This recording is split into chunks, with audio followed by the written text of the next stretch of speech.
हाय दोस्तों, तो कैसे हैं आप सभी। आशा करते हैं आप लोग बहुत बढ़िया होंगे। तो चलिए आज के वीडियो में हम लोग जानने वाले हैं एनसीईआरटी क्लास 10th मैथ के प्रश्नावली 4.3 के 10 नंबर क्वेश्चन। ठीक है, तो हमने आगे 9, 8, 7 ये सबको हल कर दिए हैं। आप जा करके प्ले लिस्ट को चेक कीजिए। चलिए, तो अब हम लोग हल करने वाले हैं 10वां नंबर क्वेश्चन। ठीक है, जो आपका स्क्रीन पे कुछ दिख रहा होगा, जो क्वेश्चन है आपका। ठीक है, और हम यहाँ पर छाप दिए हैं जो माना मानी चीज़ें होती हैं, जो जिसमें ज़्यादा टाइम लगता है लिखने में, वो आपको पहले से ही बोर्ड पे हम लिख देते हैं, जिससे कि हमको ज़्यादा टाइम लंबा वीडियो ना बन सके। ठीक है, तो चलिए वीडियो को बिना विलम्ब करते हुए स्टार्ट करते हैं और समझेंगे सबसे पहले क्वेश्चन को, क्योंकि क्वेश्चन नहीं पढ़े तो फिर कुछ समझ में आने वाला है नहीं आपको। ठीक है, चलिए, तो क्वेश्चन क्या कहता है कि मैसूर और बेंगलोर के बीच की दूरी 132 किलोमीटर है। ठीक है, ये जो मैसूर है और बेंगलोर है, ये दोनों के बीच की दूरी कितना है, तो 132 किलोमीटर है। ठीक है, चलिए, उसके बाद में कहता है यात्रा करने में एक एक्सप्रेस रेलगाड़ी जो है, हाँ, 132 किलोमीटर की यात्रा करने में एक एक्सप्रेस रेलगाड़ी जो है, इसको रेलगाड़ी बोलते हैं। ठीक है, सवारी गाड़ी से 1 घंटा कम समय लेता है। बिल्कुल, जैसे सवारी गाड़ी और एक्सप्रेस की चाल जो है से अलग अलग होता है। एक्सप्रेस की अधिक होता है और सवारी की कम होती है। तो आपको स्वाभाविक पता होगा आपको कि रेलगाड़ी जो है सवारी गाड़ी से कम समय लेगा, नहीं काहे कि वो स्पीड चलती है। ठीक, चलिए, तो वही बोल रहा है कि 1 घंटा कम समय लेती है। कौन? तो एक्सप्रेस गाड़ी। किससे? तो सवारी गाड़ी से। चलिए, तो कहता है कि मध्य में स्टेशन मिलता है, उस पर रुके या न रुके उससे मतलब कुछ नहीं है। ठीक है, स्टेशन पे ठहरे का समय ध्यान नहीं लेना है आपको। और यदि एक्सप्रेस रेलगाड़ी की औसत चाल सवारी गाड़ी की औसत चाल से 11 किलोमीटर प्रति घंटा अधिक हो। ठीक है, देखिए, ये जो एक्सप्रेस रेलगाड़ी है, ये जो सवारी गाड़ी से 11 किलोमीटर प्रति घंटा अधिक चलता है। ठीक है ना, अधिक हो तो दोनों रेलगाड़ियों की औसत चाल ज्ञात कीजिए। वही चाल ज्ञात करना है रेलगाड़ी की और किसकी? सवारी गाड़ी की। चलिए, तो बिल्कुल आसान है, अब ध्यान से सुनिएगा और समझिए पहले जो लिखा हुआ है बोर्ड पे। सबसे पहले मान लेना है कि सवारी गाड़ी की समान चाल क्या होगा, तो 1 किलोमीटर प्रति घंटा। जैसे हम लोग को पता तो नहीं ना है कितना से चल रहा है, क्या चल रहा है, वो तो ड्राइवर जानेगा। लेकिन हम लोग को ये इतना मान लेना है कि एक्स मान के रखना है फिलहाल कि 1 किलोमीटर प्रति घंटा वो चलता है। ठीक है, उसी तरीके से एक्सप्रेस गाड़ी की समान चाल आपको पता है, बताया क्वेश्चन में कि जब रेलगाड़ी चलेगा, सॉरी, रेलगाड़ी जो है से चलेगा, देखिए, हाँ, सवारी गाड़ी ना, सवारी गाड़ी चलेगा 1 किलोमीटर प्रति घंटा, तो ये जो है से 11 किलोमीटर प्रति घंटा अधिक चलता है। किससे? तो सवारी गाड़ी से। कौन? तो रेलगाड़ी ज़्यादा चलता है। चलिए, तो वही यहाँ पास दिया गया है 1 + 11 किलोमीटर प्रति घंटा, क्योंकि बिल्कुल चलेगा, वो स्पीड तो चलबे करेगा, धीरे धीरे चलने से उसको कुछ है नहीं। ठीक है, चलिए, तो और बताता है कि मैसूर और बेंगलोर के बीच की दूरी जो है 132 किलोमीटर है। इसके जो बीच की दूरी है, चलना है जो ट्रेन की और सवारी गाड़ी को, कितना दूरी चलना है, तो 132 किलोमीटर। ठीक है, चलिए, ये दिया गया था। और हम लोग अब इससे समझेंगे कि चूंकि सवारी गाड़ी द्वारा लिया गया समय, जब समय निकालेंगे तो आपको फॉर्मूला क्या होता है, समय बराबर तो दूरी बटे चाल होता है। देख लीजिए, समय बराबर दूरी बटा चाल होता है। देखिए, तो दूरी आपको दिया गया है 132 किलोमीटर, जिसको हम लिख दिए हैं। और आपको चाल जो है सवारी गाड़ी के क्या माने थे, एक्स माने थे, तो बटा में एक्स दे देंगे, क्योंकि चाल है 1 किलोमीटर प्रति घंटा। समझ में आया? और ये समय निकाल रहे हैं इसलिए घंटा में दिए हैं। समझ रहे हैं ना बात? चलिए, और जबकि एक्सप्रेस गाड़ी द्वारा लिया गया समय, तो 132 तो दूरी है ही, और चाल क्या हो जाएगा, तो x + 11 घंटा। ठीक है ना, x + 11 चाल है कि नहीं, देख लीजिए ऊपर में लिखा हुआ है, वही चीज़ को लिखे हैं खाली। समझ में आ गया बात? चलिए, तो एक लास्ट में टॉपिक सबसे शुरू में बोला था, क्या बोला था, ये देखिए यहाँ से कि 132 किलोमीटर यात्रा करने में एक एक्सप्रेस रेलगाड़ी सवारी गाड़ी से 1 घंटा कम समय लेती है। 1 घंटा का लेती है, कम समय लेती है। तो इसको इस तरीके से लिखेंगे। सबसे पहले दोनों को आपको बराबर में लिखना होगा, तो 132 बटा x लिख लेना है सबसे पहले, और बराबर 132 बटे x + 11। इतना समझ में आया आपको? दोनों क्या करना है, बराबर में। जो 1 घंटा बोल रहा है कम समय लेती है, इधर लगाएंगे। क्यों इधर लगाएंगे?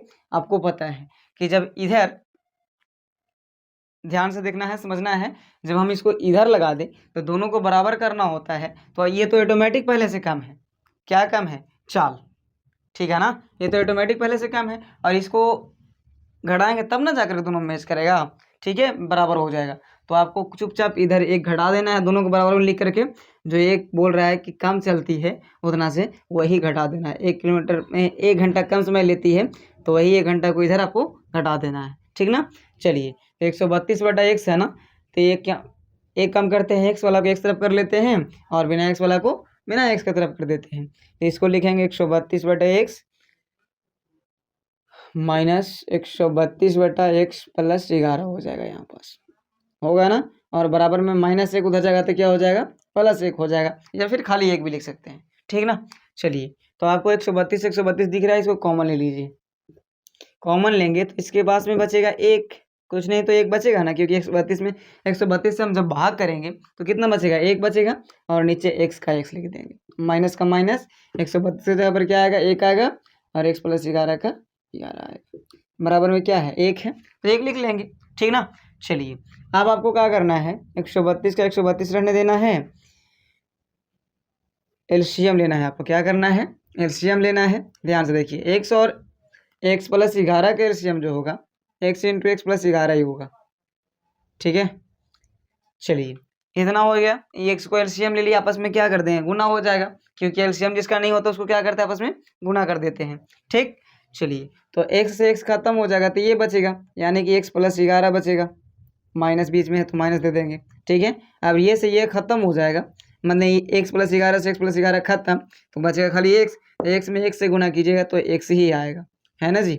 चलो बराबर 1 का 1 लिखेंगे, ठीक, समझ में आ रहा है। चलिए अब हम लोग को कुछ नहीं करना है, बस x से x खत्म हो जाएगा, ये 132 इंटू x से x खत्म हो जाएगा, क्योंकि ये प्लस में ये माइनस में, तो ऊपर में क्या बचेगा, 11, और बटा में क्या बच गया, तो x में x से कर लीजिए गुना, तो x² हो जाएगा, प्लस x में 11 से था 11x बराबर 1 है, तो नीचे भी 1 दे देंगे, ठीक।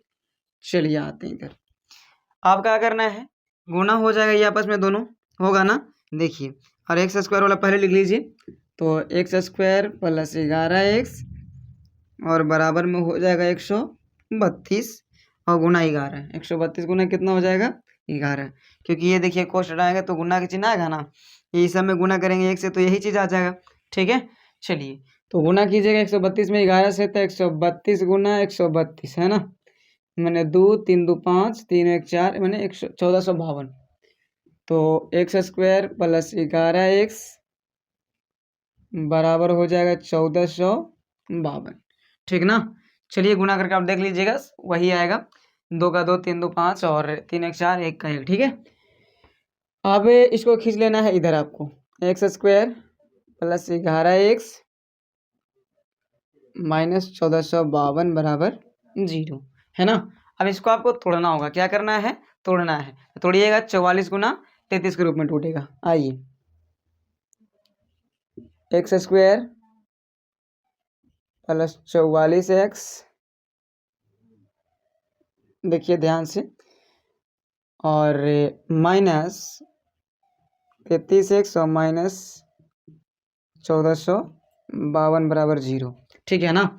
चलिए ये टूटेगा इसके रूप में, अब इसको गुना कीजिएगा आपस में ना, तो इतना आ जाएगा, ठीक है। चलो इसको अब x कॉमन ले लेते हैं यहाँ से, और प्लस आपके पास बच जाएगा 44, क्योंकि पहले से x तो कॉमन ले लिया गया है, तो सिर्फ 44 बचेगा यहाँ पास, माइनस 33 कॉमन ले लेंगे और x + 44 बचेगा, ठीक है, और बराबर में क्या हो जाएगा, 0, तो एक तो हो जाएगा x + 44, देखिए ये और ये सेम है ना, इसको कॉमन ले लिए x + 44 को, ठीक, माइनस, सॉरी माइनस नहीं होगा, इंटू का चिन्ह देना है, फिर कॉमन लिए तो x - 33 बच जाएगा, बराबर हो जाएगा 0। अब इसको शून्य निकालेंगे, तो x + 44 बराबर 0, x - 33 बराबर 0, तो x बराबर -44 और x बराबर क्या हो जाएगा, +33। तो हम लोग ऋणात्मक मान को नहीं लेते हैं, आपको तो ये पहले ही बता दिए थे हम स्टार्ट करते टाइम में ही, ठीक है। चलिए तो यही क्वेश्चन को आपको समझना है, x बराबर क्या आ गया, 33, माने कि जो सवारी गाड़ी है वो प्रत्येक घंटा में कितना चलेगा, 33 किलोमीटर, कितना चलेगा, 33 किलोमीटर, तो यही लिखना है कि अतः, देखिए बताते हैं आपको, लिखने का तरीका बता देते हैं, ठीक है, जो आप माने हैं ना वही चीज़ को, तो यहाँ पर खाली अतः सवारी यहाँ से लिखना है, यहाँ से लिखना है अतः करके चुपचाप, अतः सवारी गाड़ी की सामान्य चाल x किलोमीटर था, 1 किलोमीटर की जगह पर क्या लिखना है आपको, 33, ठीक है, 33 किलोमीटर प्रति घंटा। अब हम लोग को निकालना है रेलगाड़ी की सामान्य चाल, तो रेलगाड़ी की समान चाल x प्लस 11 था ना। रेलगाड़ी कितना था, रेलगाड़ी की चाल कितना था, x प्लस 11 था।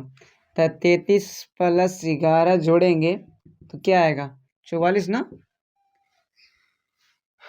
नहीं, 33 11 चौके, हाँ 44, कितना आ जाएगा, 44 किलोमीटर प्रति घंटा। बात समझ में आया। तो रेलगाड़ी का जो चाल होगा समान 44 किलोमीटर प्रति घंटा, और इसका जो चाल होगा किसका, तो सवारी गाड़ी का, तो कितना हो जाएगा, 33 किलोमीटर प्रति घंटा। ठीक है, तो ऐसे करेंगे। ये वीडियो आपको बहुत बढ़िया समझ में आ गया होगा। 4 में, ठीक है। चलिए, तो ये क्वेश्चन को भी हल करना बहुत आसान है, और ध्यान से आप देखिएगा, आपको समझ में बहुत बढ़िया से आ जाएगा। ठीक है, चलिए, तो सबसे पहले क्वेश्चन को पढ़ेंगे, और आप भी पढ़ लीजिए, इस स्क्रीन पे आपको क्वेश्चन दिख रहा होगा। तो चलिए ध्यान से पढ़िए और समझना है। ठीक है, क्या कहता है कि दो वर्गों के क्षेत्रफलों का योग, दो वर्गों के क्षेत्रफलों का योग जो है कितना है, 468 मीटर स्क्वायर है। ठीक है, क्योंकि क्षेत्रफल मीटर स्क्वायर में रहता है। ठीक है, स्क्वायर ग्रुप में रहेगा। ठीक, चलिए, यदि उसके परिमापों का अंतर 24 है तो दोनों वर्गों की भुजाएं ज्ञात कीजिए। देखिए, कुछ नहीं, बहुत आसान क्वेश्चन है। तो सबसे पहले आपको मानना पड़ेगा, क्या मानना पड़ेगा, देखिए इसमें वर्ग की बात है। ठीक है, तो वर्ग किसे कहते हैं, तो जिसका सभी भुजा क्या हो, आपस में बराबर होगा। वैसे चतुर्भुज जिसके सभी भुजा आपस में क्या होगा, बराबर होगा, उसे तो वर्ग कहते हैं। ठीक है ना। चलिए, तो वर्ग की भुजा जो है, देखिए एक छोटा सा वर्ग हम ले लेते हैं, दो, एक ये वर्ग है आपका, मान लेना है कि सबका कौची है, भुजा आपस में क्या है, बराबर है। क्या है जी, चलो बराबर है। ठीक है, एक और वर्ग ले लेते हैं हम फटाक से, इसकी भुजा क्या है, आपस में बराबर है। तो पहला वर्ग के भुजा को मान लेते हैं x, और दूसरा को क्या मान लेंगे, y मान लेंगे। समझ रहे हैं ना। चलिए, तो वहाँ माना मानी कर लिए हैं कि माना कि पहले वर्ग की भुजा जो होगा x मीटर होगा, और तथा दूसरे वर्ग की भुजा क्या हो जाएगा, y मीटर मान लेते हैं, जिससे कि हम लोग को पहचाना सके फेस टू फेस, साफ साफ। ठीक है, उसके बाद में चूँकि हम लोग जानते हैं कि वर्ग का परिमाप क्या होता है, तो 4 गुना भुजा होता है, यही ना होता है, अभी जानते होंगे वर्ग का परिमाप 4 गुने भुजा होता है। ये फॉर्मूला लिखे हैं हम, कुछ नहीं, जो फॉर्मूला होता है वही लिखे हैं। ठीक, अच्छा, इसलिए हम लोग निकालेंगे पहले वर्ग की परिमाप, तो आपको 4 गुना भुजा कहता है, तब भुजा के मान क्या है, यहाँ पास x है पहला वर्ग का, तो यहाँ पर x लगा दिए। ठीक है ना, समझ में आ रहा है। पहला वर्ग की भुजा क्या था, x था, तो x लगा दिए, यानी कि 4x हो जाएगा। और मीटर में माने तो मीटर दे देंगे। ठीक है ना, ये परिमाप निकाल रहे हैं, इसलिए स्क्वायर नहीं होगा, जब क्षेत्रफल निकालेगा ना तब स्क्वायर होगा। ठीक, चलिए, तथा दूसरे वर्ग के परिमाप क्या हो जाएगा, 4 गुना वाई, यानी 4 गुना भुजा। दूसरे वर्ग की भुजा क्या था, y, तो 4 गुना वाई, यानी 4y मीटर। ठीक है, चलिए, तो अब हम लोग चलेंगे प्रश्नानुसार, यानी प्रश्न क्या कहता है। ठीक है, तो पहला कंडीशन में तो क्षेत्रफल ही बोला था, लेकिन पहले क्षेत्रफल का काम हम लोग नहीं करेंगे, बाद में करेंगे, जिससे कि आसान हो सके। आसान होता है थोड़ा सा, आइए समझते हैं। पहले हम लोग परिमापों का अंतर देख लेंगे। ठीक है ना। अच्छा, देख लीजिए ध्यान से, क्या बोला था कि दो वर्गों के क्षेत्रफलों का योग कितना है, 468 है, तो इसको बाद में करेंगे। ठीक है, लेकिन पहले कर लेते हैं परिमापों का अंतर, यानी परिमापों का अंतर कितना था, 24 था। आइए, परिमापों का अंतर 24, क्या लिखा गया है, परिमापों का अंतर बराबर कितना था, 24 था ना। चलिए, 24 मीटर दिया गया था परिमापों के अंतर। ठीक है, चलिए, तो परिमाप आपको क्या क्या आया है देख लीजिए।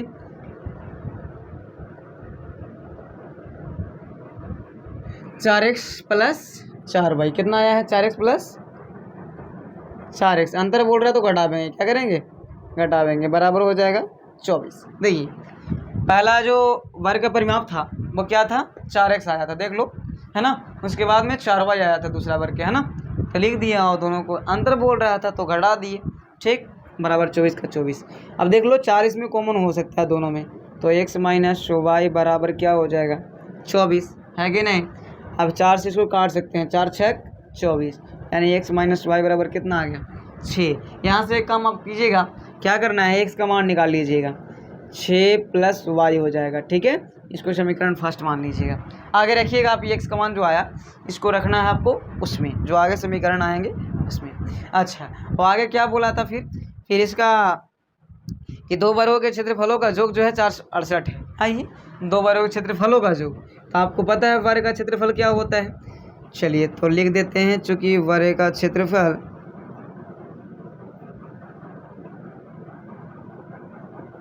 बराबर होता है क्या जी, तो भुजा के स्क्वायर होता है।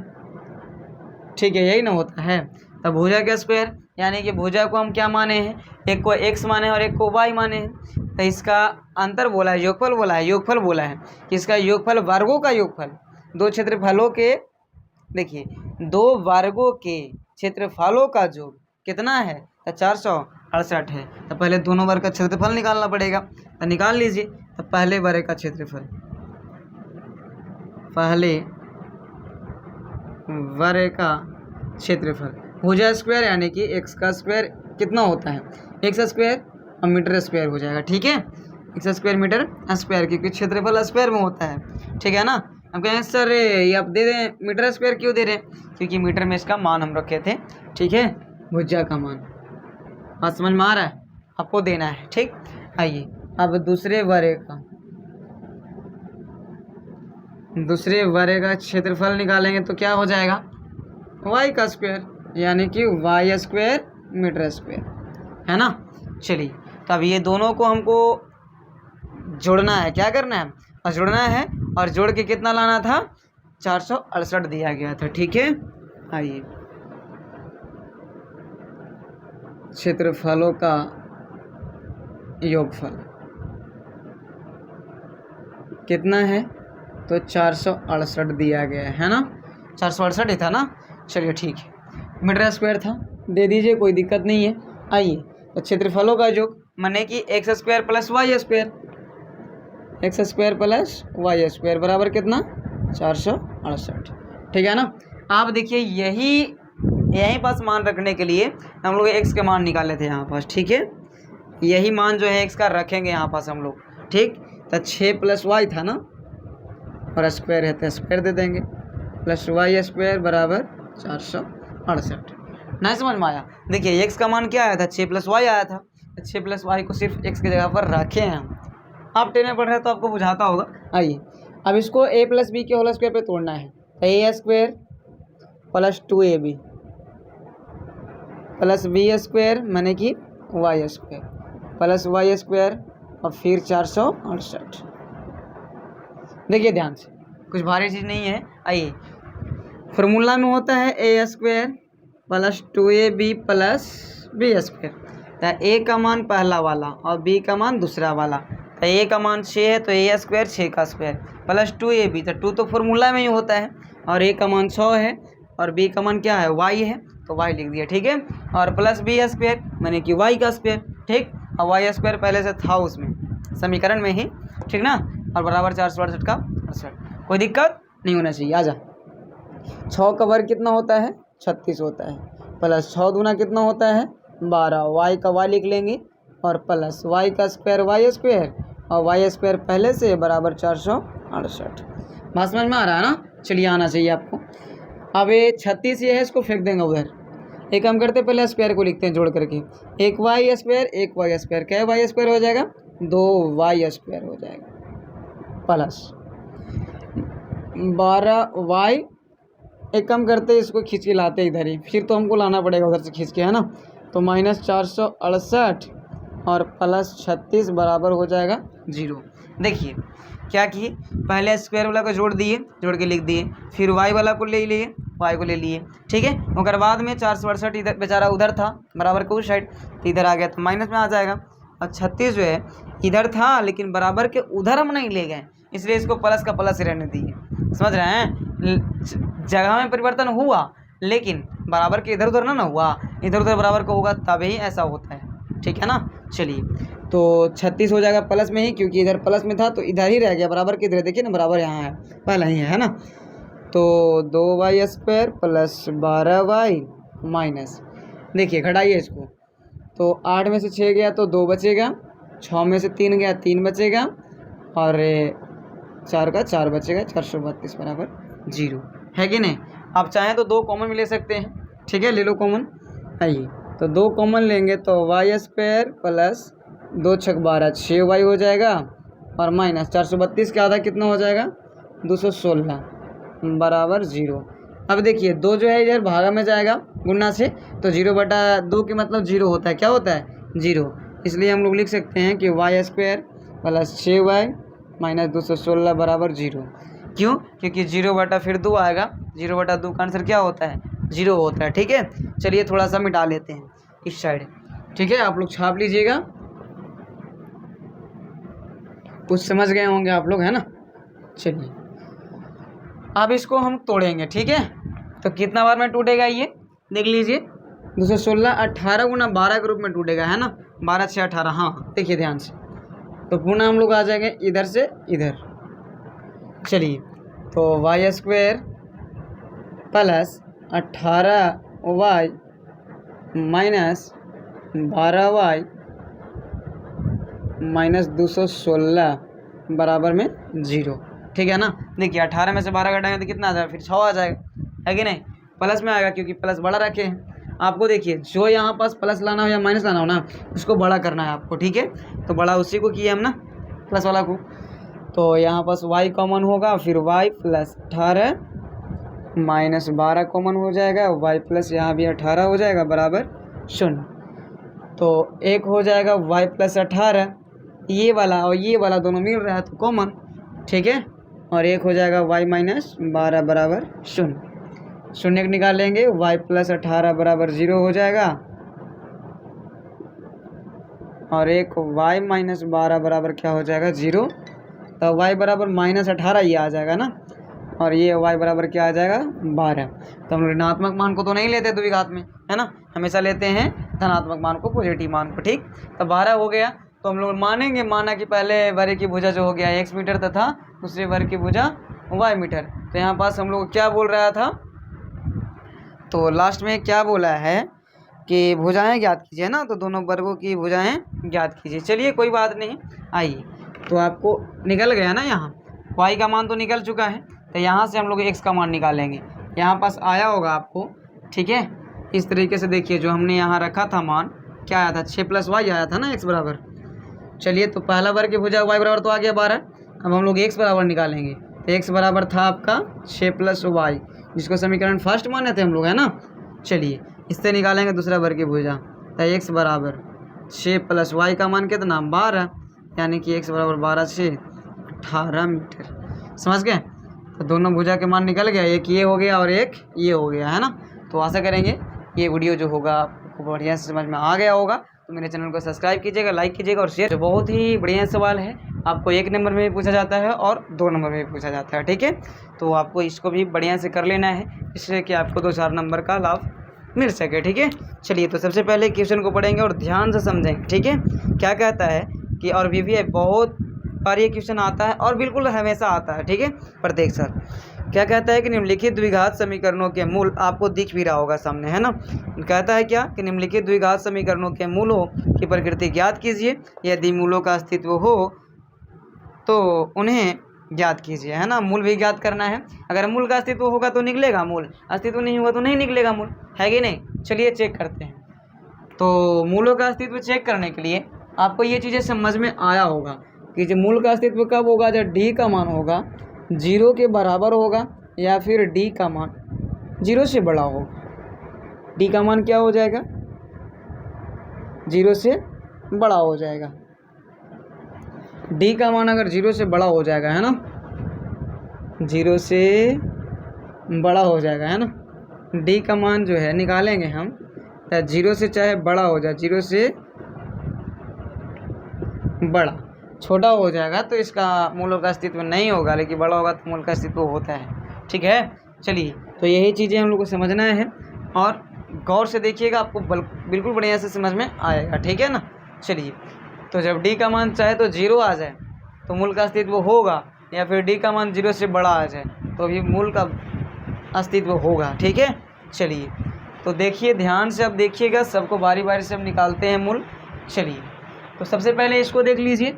तो आपको ए बी सी का मान छाँटने आया होगा, b का मान -3 और c का मान 5। कहाँ से, तो देखिए x² के गुणांक होता है a का मान, x के गुणांक होता है b का मान, और बिना कोई के गुणांक होता है c का मान, जो अकेला रहता है बेचारा। ठीक है, चलिए तो इसका फॉर्मूला विवेचक का होता है b² - 4ac ना, यानी कि d का मान मूल चेक करने के लिए b² - 4ac, b का मान -3 का स्क्वायर और -4 गुना a का मान कितना 2 और c का मान कितना है 5। 3 का वर्ग 9 हो जाएगा। और देखिए -3 का वर्ग 9 खाली होगा, क्योंकि माइनस का स्क्वायर होता है प्लस, क्योंकि माइनस गुना माइनस बराबर प्लस हो जाता है 2 बार गुना करने पर, ठीक है ना। चलिए, और 4 दूना 8 बचे, कितना हो जाएगा 40, यानी 40 में से 9 जाएगा, कितना बचेगा 31 माइनस में। तब माइनस वाली संख्या है जो होती है ना, इसका अस्तित्व नहीं होता है, इसलिए इसका मूल का अस्तित्व नहीं होगा, इस शून्य को नहीं निकालेंगे। समझ में आ रहा है? लिख देना डायरेक्ट कि मूलों का अस्तित्व नहीं होगा, अतः इसका मूल का अस्तित्व नहीं होगा। ठीक है, क्या होगा? मूलों का अस्तित्व नहीं होगा, ये लिख देना है आपको फटाक से। अब चलिए हम लोग चलते हैं दूसरे पार्ट को देखते हैं। इसमें भी ABC का मान निकाल लेना है। A का मान 3 हो जाएगा, B का मान -4√3 और C का मान जो हो जाएगा 4 हो जाएगा। D बराबर फॉर्मूला होता है B² - 4AC। तो B का मान कितना हो गया 4√3 है ना, और स्क्वायर है तो स्क्वायर दे देना है। 4 गुना A का मान क्या है आपके पास 3 है, C का मान हो जाएगा 4। देखिए कुछ नहीं, बस आसान है।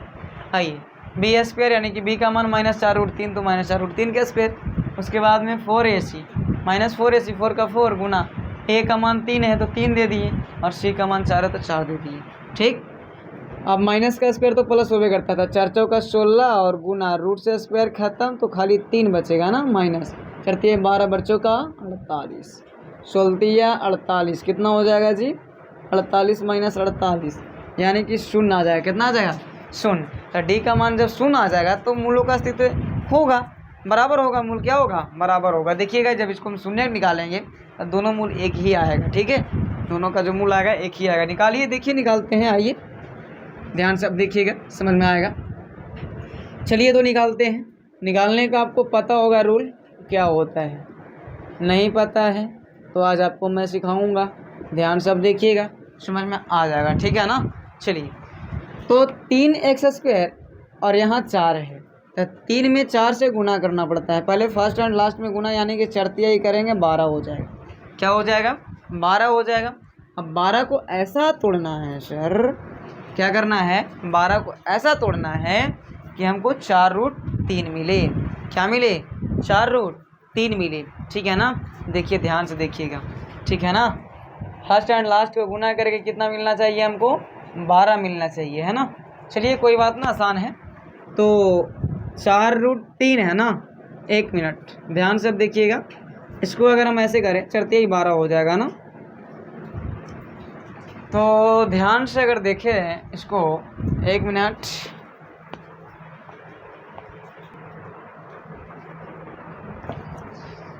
चलिए देखिए अब यहाँ के पास हम लोग गुणनखंड करना है ना, तो गुणनखंड करना बहुत आसान है। देखिए फर्स्ट एंड लास्ट को गुना करते हैं, जो अंक है आपका 4 और 3 तक चढ़ती है, कितना हो जाएगा 12।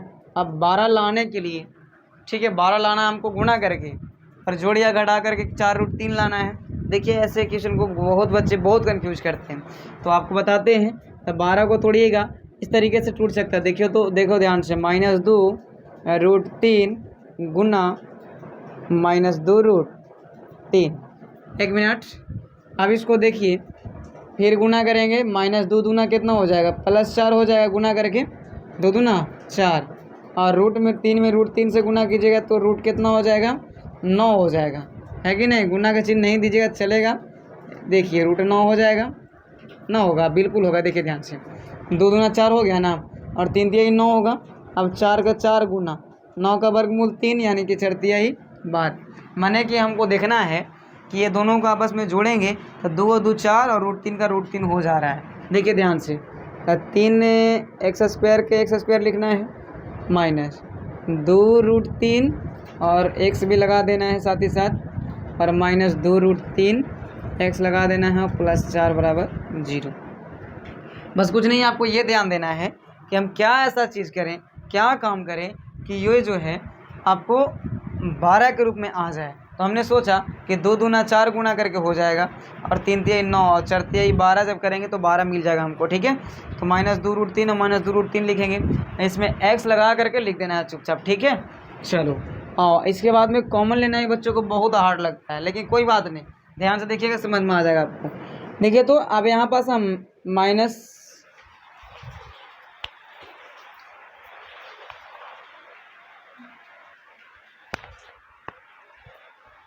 देखिए माइनस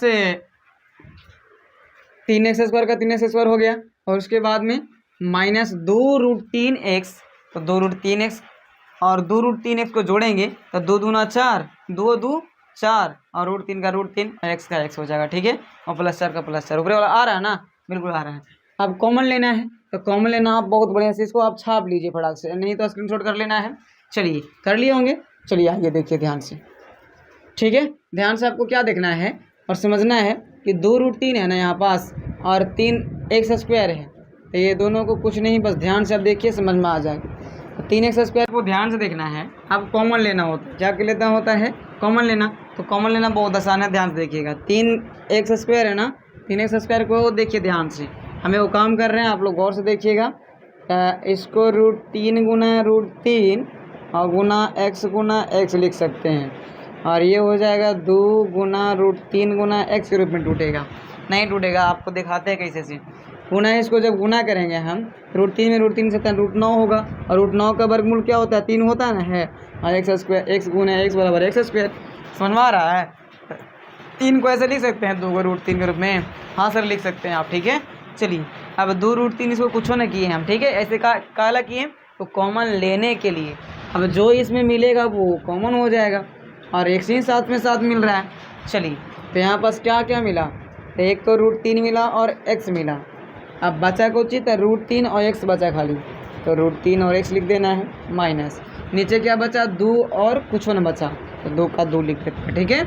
चलिए माइनस, अगर हम 2 कॉमन ले लें तो √3x बच जाएगा, और फिर देखिए, और फिर क्या माइनस दुलाना है ना, तो माइनस, हाँ माइनस यहाँ पर ही होगा, चलिए तब ना माइनस माइनस प्लस होगा। चलिए तो 2 दूना 4 बराबर 0। गुना देखिए, गुना करके दिखा देते हैं आपको, √3 में √3 से तो 3, और x में x से तो x², √3 में 2 से तो 2√3 और x का x, माइनस 2√3 हो जाएगा गुना करके, है ना, और माइनस 2 में करेंगे 2 से तो 2 दूना 4 +4 हो जाएगा बराबर में 0, ठीक है ना। चलिए अब ये और ये देखिए आपको समान दिख रहा होगा, इसको आपको कॉमन ले लेना है, -2, और ये छूट गया दोनों, तो √3x और -2 बराबर में क्या हो जाएगा 0।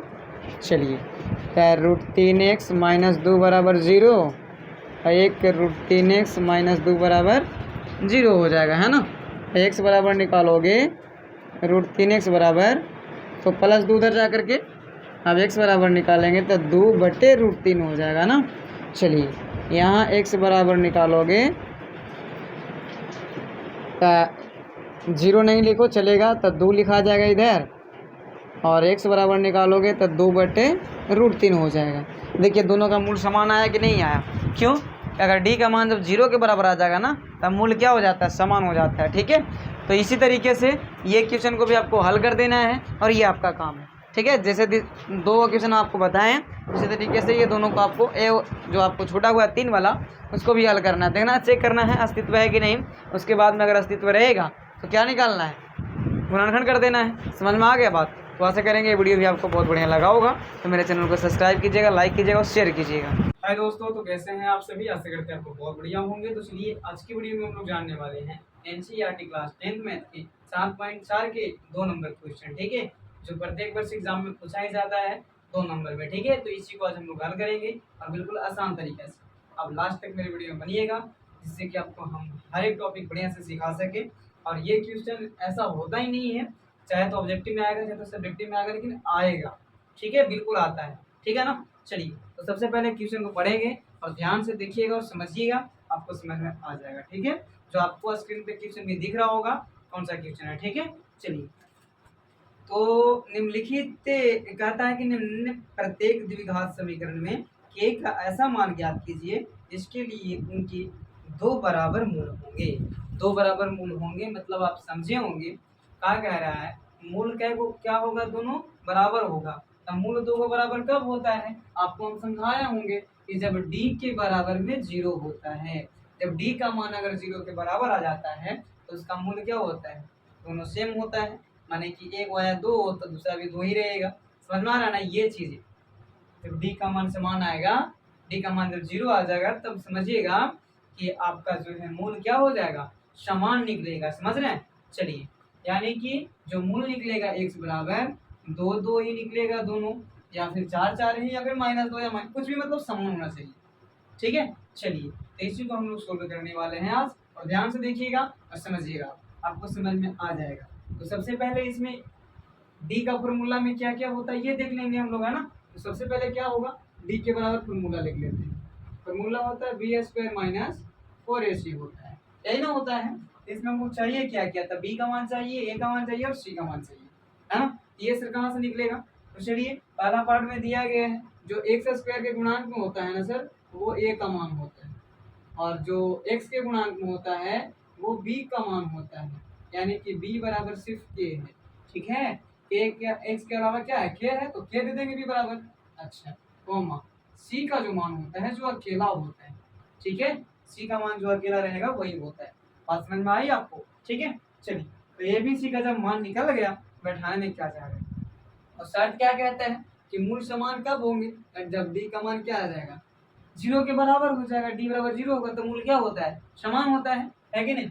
चलिए तो मूल समान यानी डी का फॉर्मूला लिखेंगे यहाँ पर, क्या होता है, तो बी स्क्वायर माइनस 4ac बराबर में 0 दे देना है आपको। ठीक है, चलिए तो बी का मान क्या हुआ, तो के हुआ, तो के का स्क्वायर माइनस 4 का 4, ए का मान क्या है सर, तो ए का मान 2 है, क्या है 2, और सी का मान क्या है 3 है। ठीक है, जिसके बीच में कोई चीज नहीं रहेगा उसके बीच में गुणा का चिन्ह होता है, समझ रहे हैं।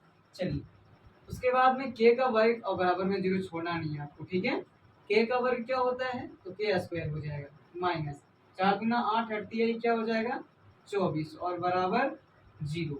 ठीक है ना, समझ में आ रहा है। आइए उसके बाद में निकालेंगे के स्क्वायर बराबर, तो प्लस 24 उधर जाके हो जाएगा, तो प्लस को दे या ना दो एक ही बात है ना। चलिए ये गया माइनस, उधर गया तो प्लस में हो जाएगा, यानी कि के बराबर निकालिएगा आप तब प्लस माइनस अंडर रूट 24 हो जाएगा। ठीक है, और 24 को खंड करके आपको आंसर लाना है, समझ रहे हैं। चलिए आगे क्या ठीक आंसर, तो 24 को आप खंड कीजिएगा, तो 2 12 बार में, 2 से 6 बार में, 2 से 3 बार में, यानी कि 2 आपको क्या को मिला, 2 2 3 को मिला, लेकिन वर्गमूल का नियम होता है 2 को मिलेगा एक ही बाहर निकलेगा। इसको यहाँ पर हम ऐसे लिखेंगे के अंडर रूट 2 गुना 2 गुना 2 गुना 3, इस तरीके से, है कि नहीं। अब इसमें जो 2 को मिल रहा है उसको बाहर निकाल लेते हैं, यानी कि के बराबर 2 अंडर रूट, इन दोनों क्या हो जाएगा, गुना कर दो हो जाता है। ठीक है, 6, यानी कि प्लस माइनस 2, के का मान क्या आ गया 2 रूट 6 प्लस माइनस में। ठीक है, यही आपको देना होगा।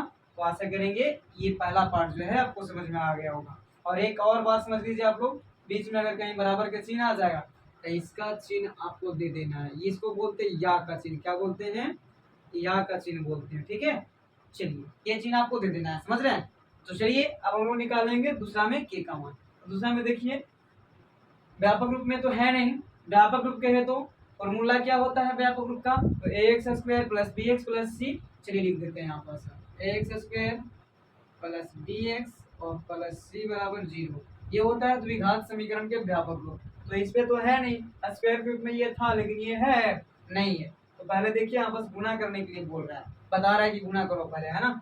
करेंगे गुना, के एक्स में करेंगे एक्स से गुना, तो के का तो के हो जाएगा और एक्स 2 का है तो 2 हो जाएगा, ऊपर में स्क्वायर चढ़ेगा, है कि नहीं। आपको पता है कि बेस समान होने पर गुना में घात जो होता है जुड़ता है, पावर क्या होता है जुड़ता है। ठीक है ना, चलिए मतलब इसके पास में 1 था, इसके पास में भी 1 था, तो 1 1 कितना हो जाएगा 2, और के तो बेचारा के लिए खुदा के लिख दी चुपचाप। ठीक है, चलिए यहाँ प्लस यहाँ माइनस, तो प्लस माइनस क्या होता है सर, माइनस होता है, और 2 में करेंगे के एक्स से तो 2 के एक्स हो जाएगा, है कि नहीं, समझ रहे हैं। 2 में करेंगे के एक्स से तो 2 के एक्स हो जाएगा, और प्लस 6 का 6 और बराबर में 0।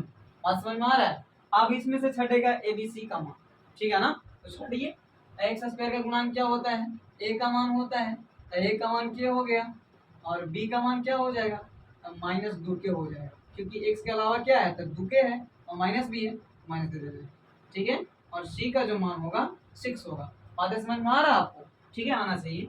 अच्छा, इसके बाद में हम क्या करते हैं, डी बराबर 0 लिखना होता है। मूल समान होने पर क्या करते हैं, डी बराबर 0 लिखते हैं, जिसमें जो यहाँ किया ना वही काम यहाँ भी करना है आपको, ठीक है। चलिए, तो फॉर्मूला लिख देना है बी स्क्वायर माइनस बराबर 0। बी का मान क्या है सिर्फ, तो माइनस 2 के है, तो लिख देंगे 2 के, स्क्वायर का स्क्वायर ले लेंगे, माइनस 4 गुना ए का मान क्या है, तो के है, गुना सी का मान क्या है 6 है, और बराबर में 0। चलिए, तो 2 का वर्ग माइनस 2 का वर्ग प्लस 4 होता है, क्योंकि माइनस गुना माइनस 2 वर्ग गुना करेंगे माइनस, तो क्या आ जाएगा, प्लस आ जाएगा, प्लस 4। और के का वर्ग के स्क्वायर होता है। चलिए ठीक है, और 4 में के से तो 4 के, और 6 4 से 24, और के का 3 24 के बराबर 0 हो जाएगा, है कि नहीं। आइए एक काम करें, 4 को कॉमन ले लेते हैं यहाँ पास, तो क्या हो जाएगा, के स्क्वायर माइनस 4 6 24 के बराबर 0 हो जाएगा, है कि नहीं। इसको भेजिए इधर तो 0 बन जाएगा, क्योंकि 0/4 का मतलब ही होता है 0। चाहे ऊपर में किसी भी संख्या का 0 आ जाएगा ना, तो उसका आंसर क्या होता है सर, तो 0 होता है।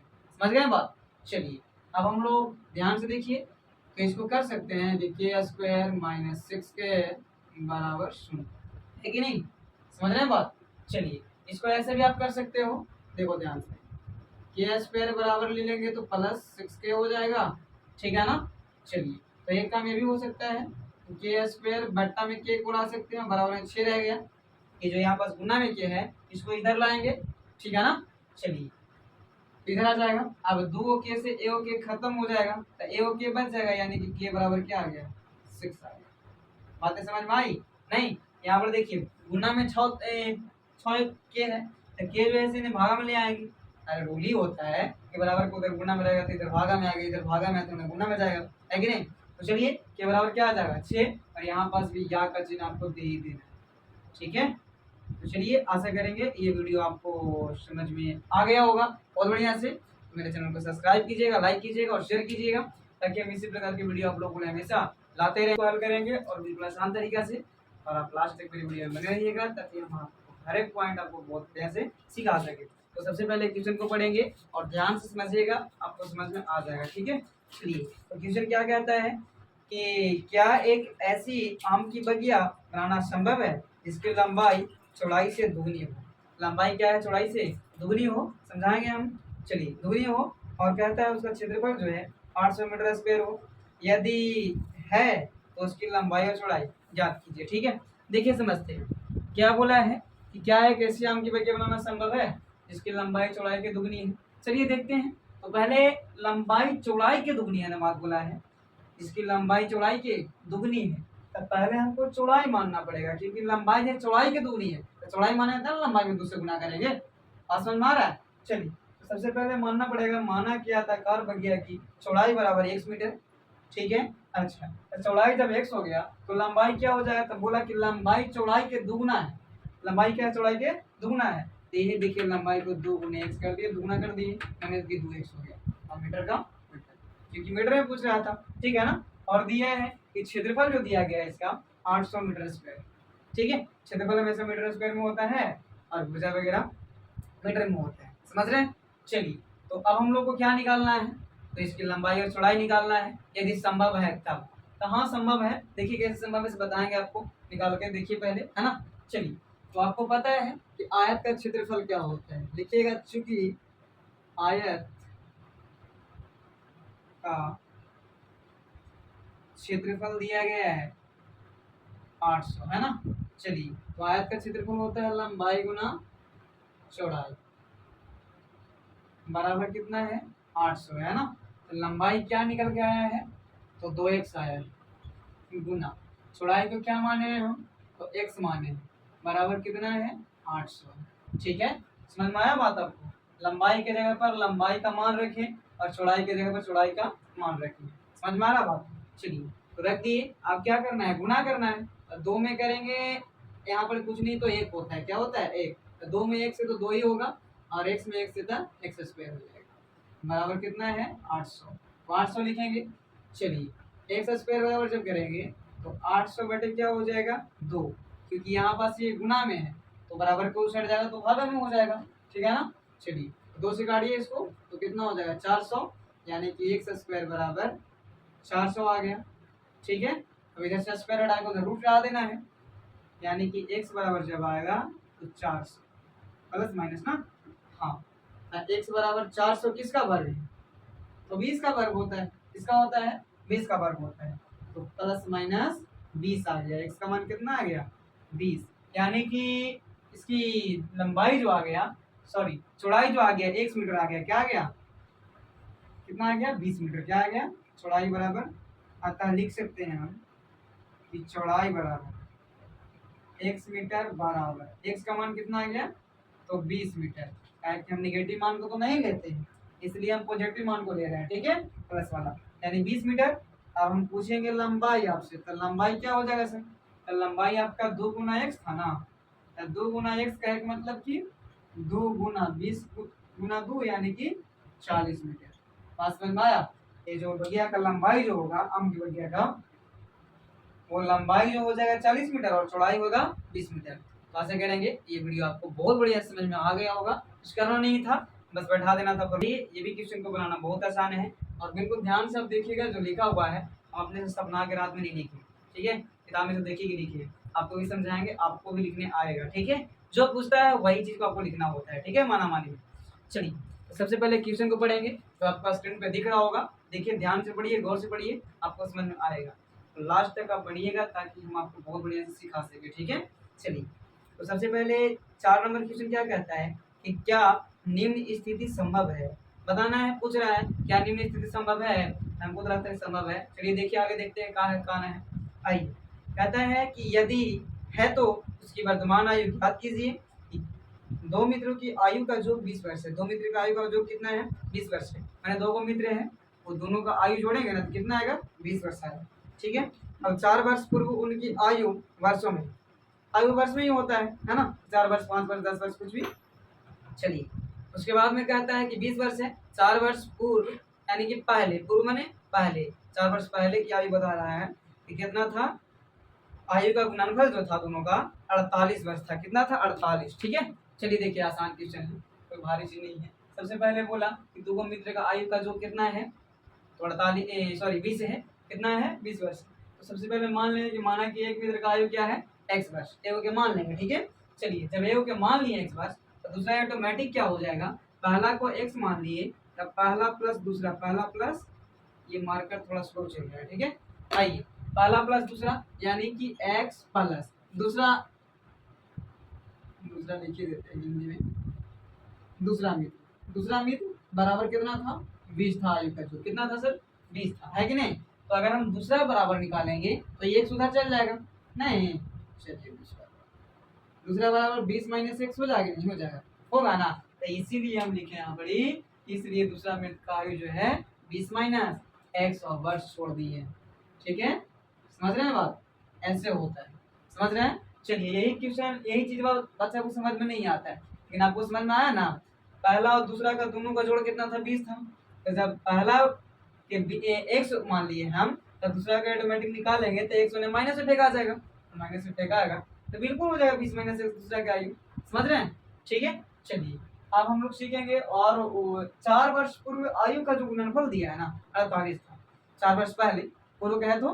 पहले, पूर्व का अर्थ क्या होता है पहले, कितना था आयु का गुणनफल इसका 48 वर्ष था, कोई बात नहीं बहुत आसान है। आइए पहले हम लोग निकालेंगे कि 4 वर्ष पूर्व पहला मित्र का आयु और 4 वर्ष पूर्व दूसरा मित्र का आयु, उसके बाद में काम होगा, निकालिए 4 वर्ष पूर्व पहला मित्र का आयु क्या हो जाएगा, 4 वर्ष पूर्व कह रहा ना, तो 4 आपको घटाना पड़ेगा, क्या पहले घटाना पड़ेगा। चलिए तो x माइनस 4 हो जाएगा ना, 4 वर्ष पूर्व बोल रहा था, ठीक है। उसके बाद में देखिए 4 वर्ष पूर्व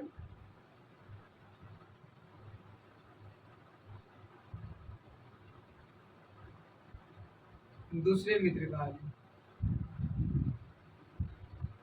दूसरे मित्र का आयु क्या हो जाएगा सर, देखिए ध्यान से, तो पहले तो 20 माइनस एक्स था और फिर माइनस क्या घट जाएगा, 4 घट जाएगा, है कि नहीं? क्या हो जाएगा, 4 घट जाएगा ना।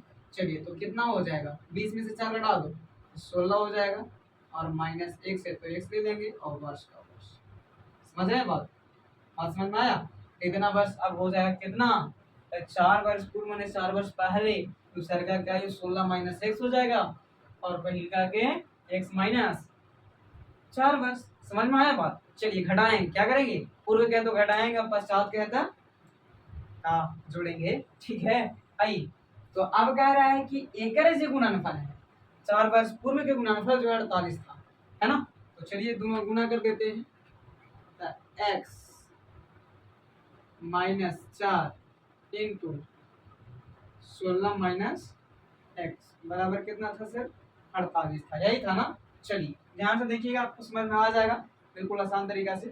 आइए तो एक्स में करेंगे 16 से गुना, तो क्या हो जाएगा सर, 16 एक्स हो जाएगा। ऐसे नहीं आया तो देखिए ध्यान से, एक्स को पहले कॉमन ले लेना है, फिर ये दोनों को लिख लीजिए 16 माइनस एक्स, फिर माइनस 4 को कॉमन ले लेते हैं, फिर लिख लेंगे 16 माइनस एक्स। ये समझ में आया सर?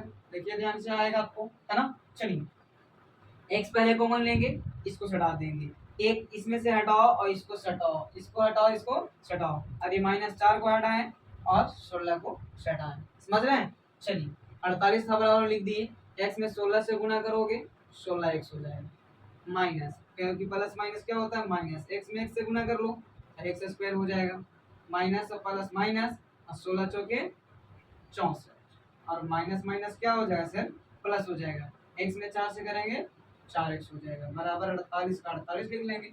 नहीं आया समझ? ठीक है, गुना सिर्फ ये है, आपको समझ में आना चाहिए क्योंकि आप बुद्धू नहीं है और आप 3 में पढ़ रहे हैं, ठीक है। चलिए अब 16x यहाँ है और यहाँ 4x है, 16 और 4 कितना होता है सर, तो 20x होगा, कितना होगा 20x। अच्छा ठीक, उसके बाद में एक्स स्क्वायर वाला लिख लेते हैं, ठीक। अब देखिए 64 है इधर, इसको अभी उड़ा दे उधर, नहीं इधर ही लाते खींच के, काम हो जाएगा हमारा, ठीक है। माइनस 64 और माइनस 48 बराबर में 0। देखिए कैसे, 48 को इधर खींचे और माइनस 64 इधर ये था, ठीक है। चलिए अब एक कम करते हैं, 20x का 20x माइनस एक्स स्क्वायर का एक्स स्क्वायर और 64 और 48 जोड़ देते हैं, 8 4 12 का कितना होता है 2, और 4 6 10 और 10 और 2 10 एक 11 माने 112, कितना हो जाएगा 112 ना। देखिए 8 4 12 का 2 हासिल 1 और 6 4 10 10 एक 11, ठीक है, बराबर में क्या हो जाएगा 0, ठीक। अब देखिए क्या करना है आपको, ये जो माइनस में एक्स स्क्वायर दिख रहा है ना, इसको क्या करना है प्लस में ले आना है, ठीक है। तो प्लस में कुछ कैसे होगा, तब माइनस आपको कॉमन लेना पड़ेगा सर, ठीक है। तो माइनस को कॉमन जब लीजिएगा तब माइनस 20 हो जाएगा यहाँ पर ही, और प्लस एक्स स्क्वायर और प्लस 112 और बराबर में 0। यानी कहने का मतलब है अगर आप माइनस कॉमन ले लेते हैं कहीं से, तो अंदर में जितने भी संख्याएं होंगे जो माइनस में रहेंगे वो प्लस में, और जो प्लस में रहेंगे वो माइनस में हो जाएंगे। ये थे प्लस में तो माइनस में हो गया, माइनस में था प्लस में हो गया, माइनस में था प्लस में हो गया। बात समझ में आया? अब माइनस से सिर्फ कॉमन नहीं होता, माइनस एक कॉमन होता है, माइनस एक जाएगा इधर बटा में, तो 0/1 मतलब क्या होता है 0 होता है, क्या होता है 0। तो इसको लिखेंगे हम लोग आराम से, पहले एक्स स्क्वायर को लिख दो, ठीक है, और माइनस 20x और प्लस 12 बराबर 0, 112 ना। चलिए ये चीज है, ये कहाँ गया सर, एक 0/1 होने के चलते 0 बन गया वो, ठीक है। चलिए अब इसको हम लोग तोड़ेंगे, क्या करेंगे सर, तोड़ेंगे और निकालेंगे, मान निकालेंगे, ठीक है। चलिए तो तोड़ेंगे, 112 को तोड़िएगा तो टूटेगा आपको बरदह नहीं, ठीक है। देखते हैं तोड़िए, आइए 112 को तोड़ते हैं, तोड़िए कहाँ आएगा, देखो 2 से तोड़ो, 112 का आधा हो जाएगा 60 दूना 120 होता है ना, 55 और 6, चलिए देखिए ना, 2 5 से 10 हो जाएगा और 12 2 6 12 यानी 56 हो जाएगा, है ना। फिर 2 से लगाएंगे, 2 दूना 4 और 2 8 16 28 दूना 56, 2 से 14 दूना 28, 2 से 7 दूना 14, यानी कि 2 दूना 4 4 दूना 8 8 दूना 16, 16 72 से 16 में 7 जोड़ेंगे तो ज़्यादा हो जा रहा है ना। चलिए 16 में 7 जोड़िएगा तो ज़्यादा हो जाएगा 16 72 से, ठीक है। ये आपको ज़्यादा हो जा रहा है। 1 मिनट, 7 दूना 14, 2 दूना 4, 4 दूना 8, 14 8 कितना होता है? 22 हो जा रहा है। ठीक है, 1 मिनट, 7 दूना 14, 2 दूना 4, 4 दूना 8, 8 दूना 16, 16 सत्ते 72। नहीं है, टूट गया। ठीक है, इसका आंसर नहीं डायरेक्ट हो जाएगा। ठीक है, क्या हो जाएगा आंसर? नहीं। समझ रहे हैं आप? ये संभव नहीं है। समझ रहे हैं? तो आशा करेंगे ये वीडियो आपको बहुत बढ़िया लगा होगा। तो मेरे चैनल को सब्सक्राइब कीजिएगा, लाइक कीजिएगा और शेयर कीजिएगा, ताकि हम इस प्रकार के वीडियो आप लोगों के लिए हमेशा लाते रहें। हाय दोस्तों, तो कैसे हैं आप सभी? आशा करते हैं आप लोग बहुत बढ़िया होंगे। तो चलिए आज के वीडियो में हम लोग जानने वाले हैं एनसीईआरटी क्लास 10th मैथ के प्रश्नावली 4.4 के लास्ट क्वेश्चन, कहने का मतलब 5 नंबर क्वेश्चन। ठीक है, चलिए तो इसी क्वेश्चन को हम लोग हल करेंगे। तो बिल्कुल ध्यान से देखिएगा, ये भी क्वेश्चन आता है बोर्ड एग्जाम में।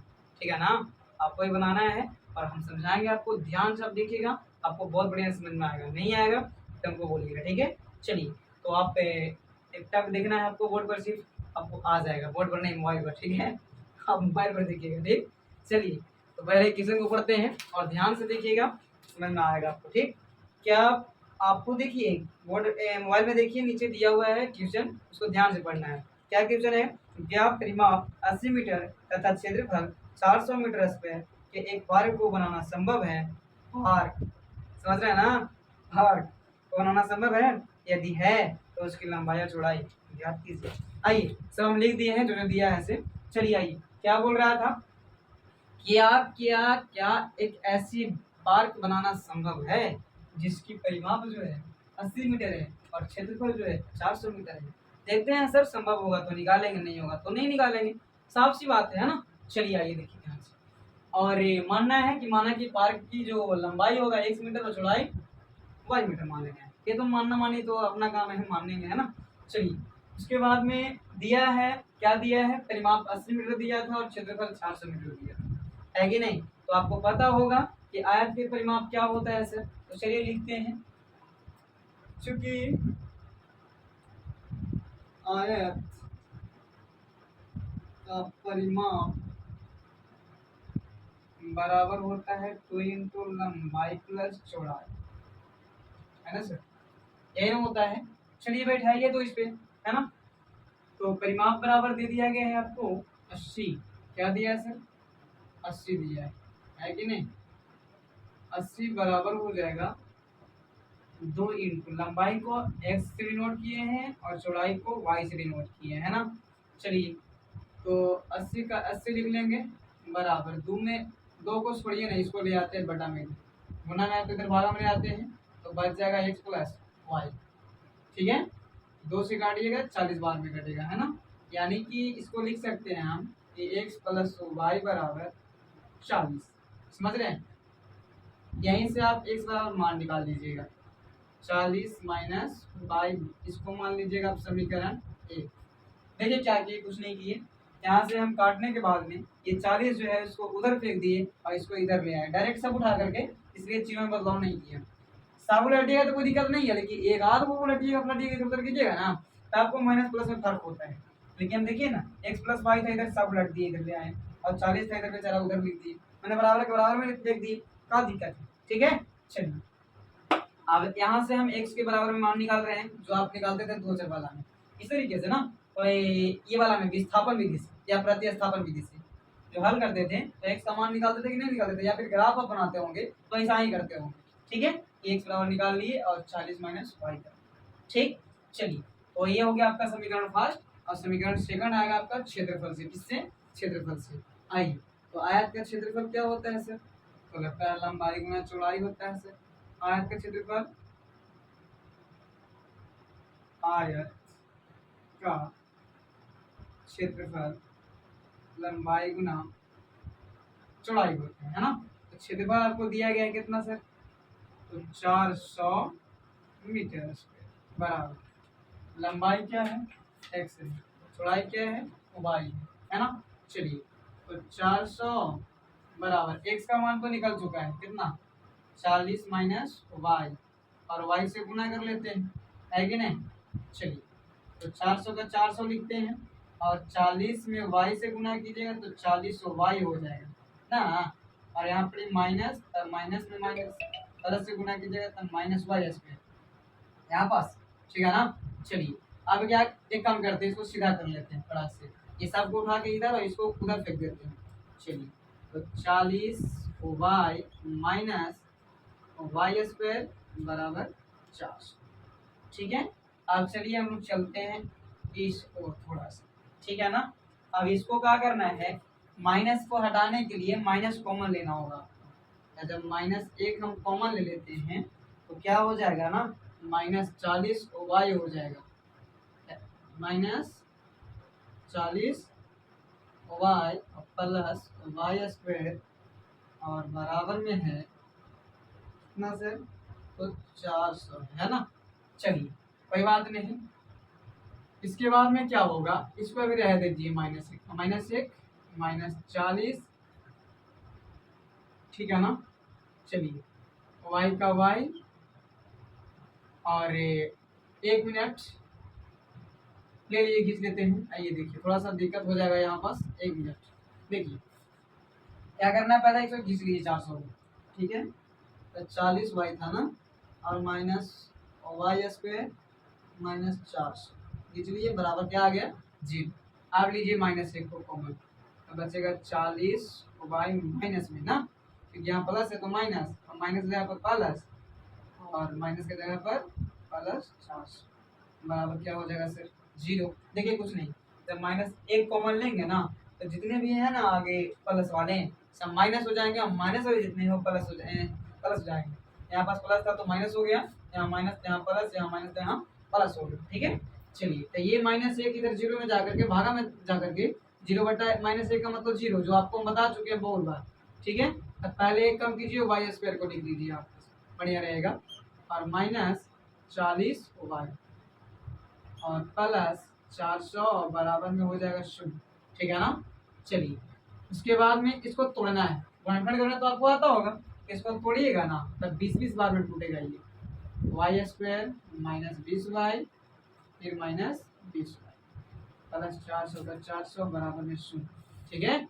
तो y कॉमन जब लेंगे तो y हो जाएगा -20 नहीं, और -20 को कॉमन लेंगे तो y -20 ही होगा, बराबर 0 हो जाएगा, ठीक है।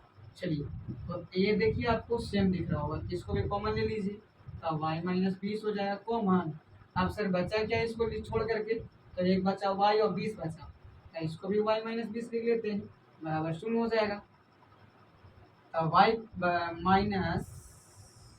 -20 बराबर 0 लिख लेते हैं, एगो y -20 बराबर 0 हो जाएगा, यानी कि y बराबर जब निकालेंगे तो 20 हो जाएगा, यहाँ भी y बराबर 20 ही हो जाएगा, ठीक है ना। तो ये दोनों जब 20 हो गया तो ये y का मान निकला ना, तो x का मान कैसे निकलेगा सर, ध्यान से देखिए, आप निकाल लीजिएगा, कोई दिक्कत नहीं है। देखिए यहाँ पास x के मान क्या आया था, x बराबर 40 - y ना, तो इसको हम कर देंगे कैसे, x बराबर 40 का 40 और माइनस y का मान आ गया 20, तो x बराबर 40 में से 20 गया 20, मैंने दोनों का मान क्या आ गया 20, लंबाई चौड़ाई का मान क्या आ गया 20 आ गया। तो यही कहना है, कहता ये जो पार्क था उसका लंबाई भी होगा कितना 20 मीटर, अतः लंबाई पार्क की लंबाई 20 मीटर और चौड़ाई भी 20 मीटर होगा। आपको लिखना है, लास्ट में नहीं लिखेगा आपको कम नंबर मिलने की संभावना है, इसलिए लिखिएगा, ठीक है। चलिए तो आशा करेंगे वीडियो भी आपको बहुत बढ़िया समझ में आ गया होगा। मेरे चैनल को सब्सक्राइब कीजिएगा, लाइक कीजिएगा, और ये चैप्टर तो एंड हो गया। जो बच्चे ये क्वेश्चन को देख रहे हैं तो वो जाकर के प्ले लिस्ट को चेक कीजिए, और जितने भी आगे क्वेश्चन आ रहे हैं सबको हम बना दिए हैं, और जाकर देखिए और समझिए, ठीक है। तो आज के लिए बाय बाय, फिर मिलते हैं अगले चैप्टर। हेलो दोस्तों, तो कैसे हैं आप सभी, आशा करते हैं आप लोग बहुत बढ़िया होंगे। तो चलिए आज के वीडियो में हम लोग जानने वाले हैं एनसीईआरटी क्लास 10th मैथ के प्रश्नावली 5.1 के एक नंबर क्वेश्चन, ठीक है। एक नंबर क्वेश्चन को हल करेंगे, उसके बाद से बारी बारी सबको हल करेंगे, ठीक है। और आप ध्यान से देखिएगा, ये भी चैप्टर आपको मजे मजे से पढ़ाएंगे हम, ठीक है। आप बिल्कुल ध्यान से देखिएगा, प्ले लिस्ट पे जा करके शुरुआत से वीडियो को देखिएगा, जिससे कि आपको बढ़िया से समझ में आ सके, ठीक है ना। चलिए तो वीडियो को स्टार्ट करते हैं, और ध्यान से देखिएगा।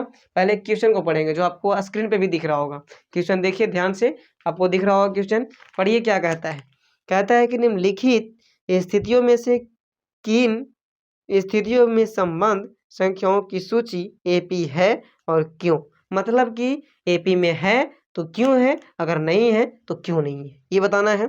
अच्छा तो पहला क्वेश्चन क्या है कि प्रत्येक किलोमीटर के बाद का टैक्सी का किराया, मतलब प्रत्येक किलोमीटर के बाद का टैक्सी का किराया जो है देखिए कितना है।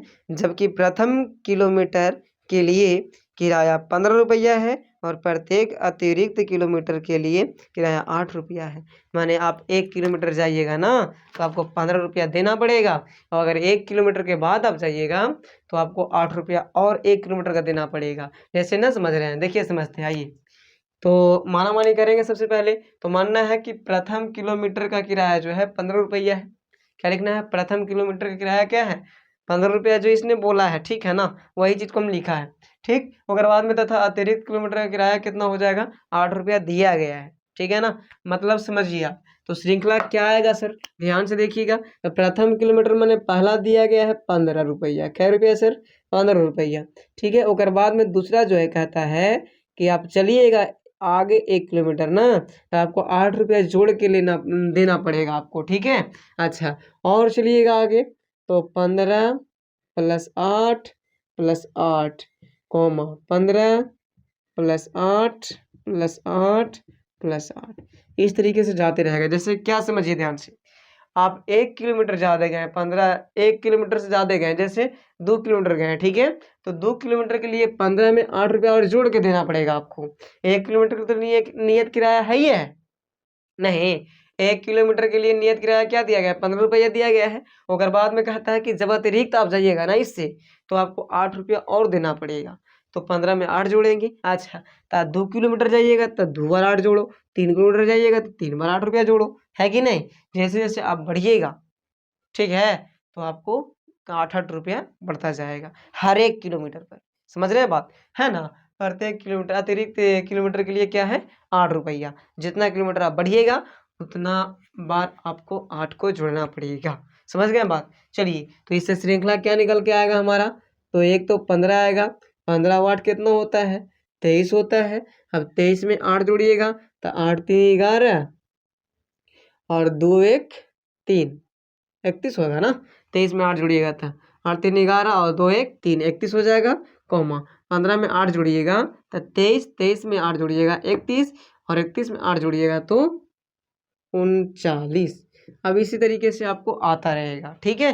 तो ये देखिए, आप चेक करना है कि एपी में है कि नहीं है, ठीक है। तो चेक कीजिए कि एपी में है या नहीं है, अगर है तो क्यों है और नहीं है तो क्यों है, यही बताना है, ठीक है। पहले चेक कर लेना है एपी में है। तो कैसे चेक करेंगे? तो डी का मान निकाल करके पहले D1 निकालिएगा। तो D1 निकालिएगा तो इसमें से ये घटेगा, है ना, यानी T2 माइनस T1। क्या होगा? T2 minus T1। तो क्या निकल के आएगा सर? तो T2 का मान क्या है? मैंने दूसरा पद तो ये है ना, और ये पहला पद ये है, मैंने T1 है। तो 23 माइनस 15 यानी कि कितना आ जाएगा सर? 8 आएगा, ठीक है। अच्छा, D2 निकालिए। तो फिर अभी D2 निकाल रहा है तो T3 माइनस T2 हो जाएगा, है ना। देखिए, जब T2 निकालेंगे तो इसमें से इसको घटाना है आपको, ठीक है ना। चलिए, तो T3 क्या है आपके पास? ये है T4, ये है। T3 निकालेंगे तो क्या आ जाएगा? देखिए, 31 माइनस कितना? 23 ना, बराबर 1 18, है कि नहीं। चलिए, D3 निकाल लेते हैं। एवरेज T4 माइनस T3 हो जाएगा, ठीक है ना। चलिए, तो T4 का मान कितना है? 39। T3 का मान कितना है? 31, बराबर कितना आ जाएगा सर? 8 आएगा। क्या आएगा? 8 आएगा, ठीक है। तो अब आपको दिख रहा होगा, ध्यान से देखिएगा, क्या दिख रहा है कि ये तीनों जो है आपस में क्या आ गए हैं? बराबर आ गए हैं।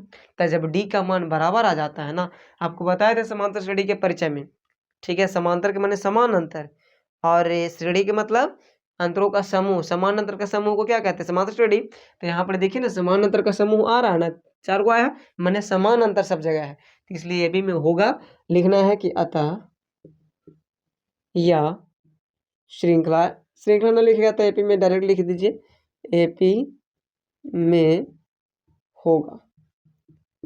सर क्यों होगा? क्योंकि इसका सार्व अंतर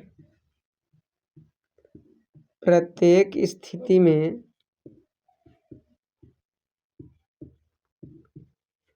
बराबर है। क्या है सर? तो बराबर है प्रत्येक स्थिति में, ठीक है, इसलिए समांतर श्रेणी में होगा। बातें समझ में आई आपको? इसी तरीके से आपको चेक करना है। और 3 जो टॉपिक दिया गया है इसमें 3 कॉन्सेप्ट और है, मतलब 3 भाग और है इसका, ठीक है, उसी को भी हल करेंगे। ध्यान से देखिएगा अगली वीडियो में, जो आप देखिएगा ध्यान से, आपको वो भी क्वेश्चन समझ में आ जाएगा। तो ऐसा करेंगे, वीडियो आपको बढ़िया से समझ में आ गया होगा, कोई दिक्कत नहीं हुआ होगा। अगर कोई दिक्कत हुआ है तो कमेंट करके जाइए, मैं आपको फिर से कोशिश करूँगा कि आपको बता दें, ठीक है ना।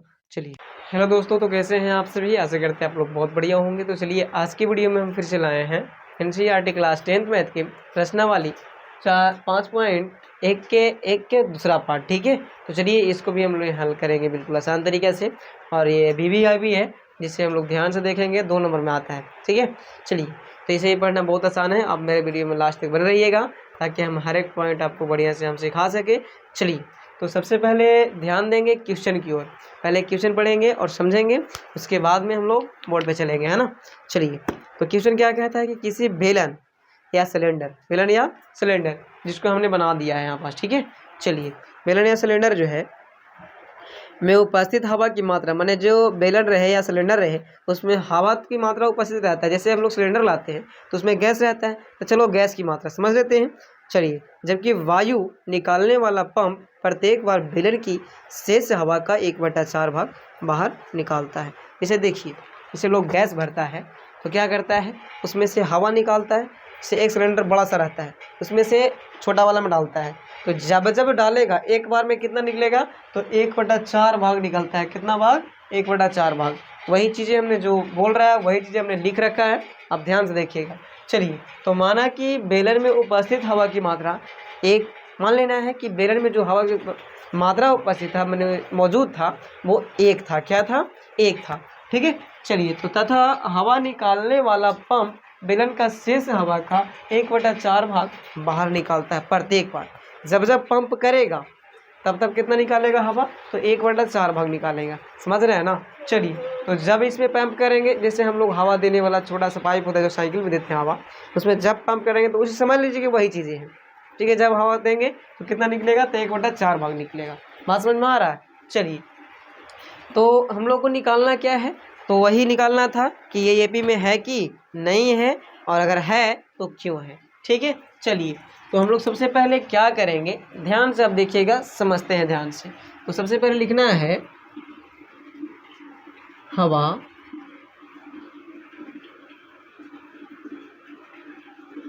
हवा का 1/4 भाग। देखिए, हवा का 1/4 बार हमने क्यों लिखा, चलिए देखिए समझाते हैं आपको।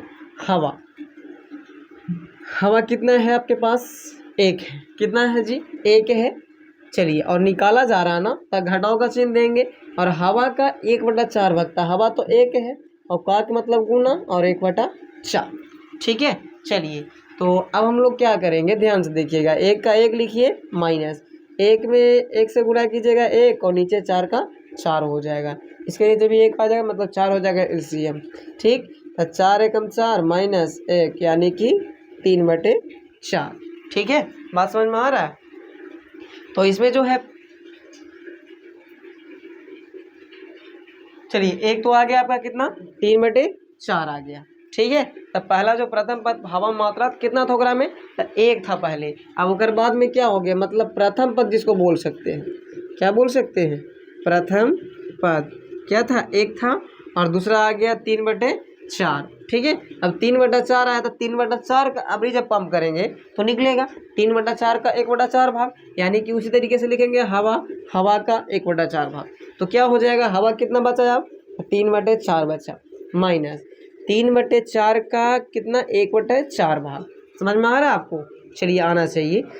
अब इसको हल करेंगे तो 3/4 हो जाएगा, माइनस 3 एकम 3, और 4 चौका 16। LCM करेंगे 16 और 4 का, तो 16 LCM, 4 चौका 16 और 3 चौका 12, माइनस 3, 12 में से 3 गया तो कितना बचेगा, 9/16। समझ में आ रहा बात है? चलिए, तो हम लोग को 3 पद मिल गया ना, इतना से काम हो जाएगा, ठीक है। चलिए, जब 2 बार हम लोग पंप किए तो इतना में हो गया, तो हम लोग को AP क्या मिलेगा, मतलब कि श्रृंखला। क्या मिलेगा? श्रृंखला। चलिए, श्रृंखला, श्रृंखला हम लोग को मिला, एक तो पहले से 1 था, उसके बाद में 3/4 मिला, और उसके बाद में क्या मिला, 9/16 मिला। तो इसको चेक करना है कि एपी में नहीं है या है, तो कैसे चेक करते हैं, डी निकाल करके। डी आप निकालिएगा तो अगर समान रहेगा सब जगह तब तो एपी में होगा, और नहीं तो नहीं होगा। आइए पहले का निकालते हैं डी का मान, यानी D1 निकालते हैं। तो T2 - T1 मैंने इसमें से इसको घटाते हैं, फॉर्मूला होता है T2 - T1। चलिए तो T2 का मान कितना है, 3/4 है, और -1/1 हो जाएगा। एलसीएम कीजिएगा तो 4 होगा, और 4 से 4 खत्म, तो 3 और 4, मतलब कि -1 क्या हो जाएगा, 4 हो जाएगा। ठीक है, चलिए अब D2 निकाल लेते हैं। D2 निकालेंगे तो कितना हो जाएगा, अबरी जो है सर T3 - T1 होगा, T2 होगा, ये हो गया T3, ये हो गया T2, और ये हो गया T1। तो अबरी T3 माइनस क्या हो जाएगा, T2। ठीक है, तो T3 का मान क्या है सर, तो T3 का मान जो है 9/16 है। कितना है, 9/16 माइनस 3 कितना है, 4 है। एलसीएम कीजिएगा तो कितना हो जाएगा, 16 होगा। ठीक, तो 9 माइनस 4 चौका 16 और 3 चौका 12, 12 में से 9 गया तो कितना बचेगा, 3 बचेगा, और नीचे जो है से 16 आ जाएगा ना। चलिए समझ में आ रहा है ना, तो माइनस में आना चाहिए। ठीक, क्यों, देखिए 4 चौका 16 और 3 चौका 12, और 16 कम 16 9, ठीक है, तो -3/16 आ गया। D3 निकाल लेते हैं, तो D3 नहीं निकलेगा, है ना। चलिए, तो D3 तो निकालने का चांस नहीं है। यहाँ पास देखिए ना, 2 ही को जो है से असमान आ गया, मतलब एपी में है, ये नहीं है, बिल्कुल नहीं है। तो कहना है कि अतः यह एपी में नहीं है, अतः यह एपी में नहीं है, क्योंकि सार्व अंतर प्रत्येक स्थिति में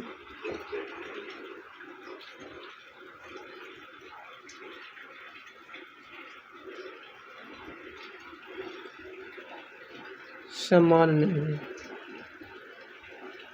नहीं है, इसलिए एपी में नहीं होगा। बातें समझ में आ गई। तो चलिए, आशा करेंगे ये वीडियो भी आपको बढ़िया लगा होगा।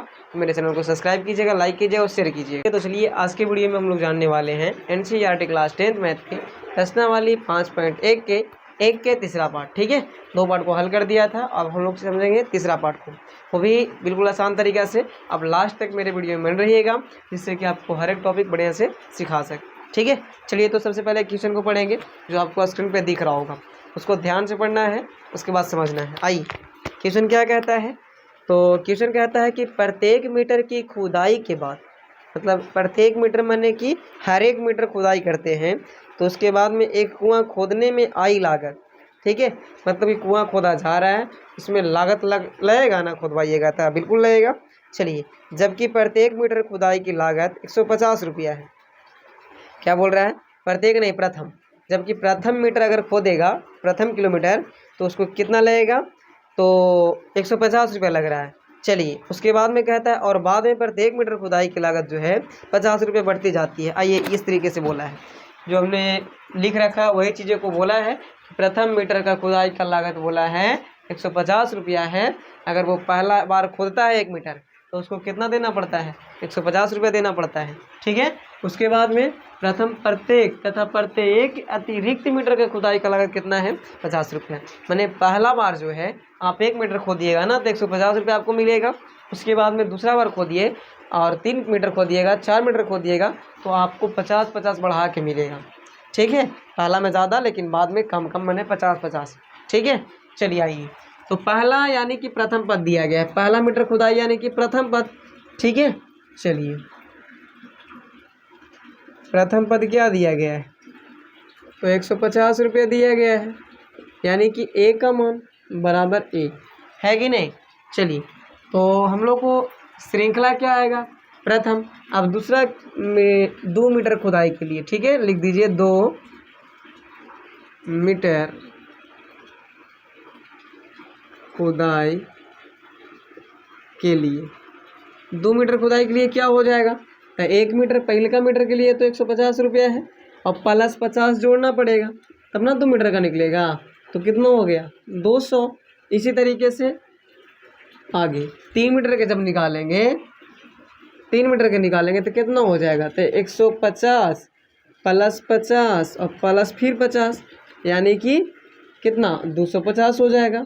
चलिए अब इतना काम हो जाएगा हम लोग का, है ना, रुपया। ठीक, अब हम लोग को श्रृंखला जो तैयार होगा, श्रेणी जो तैयार होगा, क्या होगा, देखिए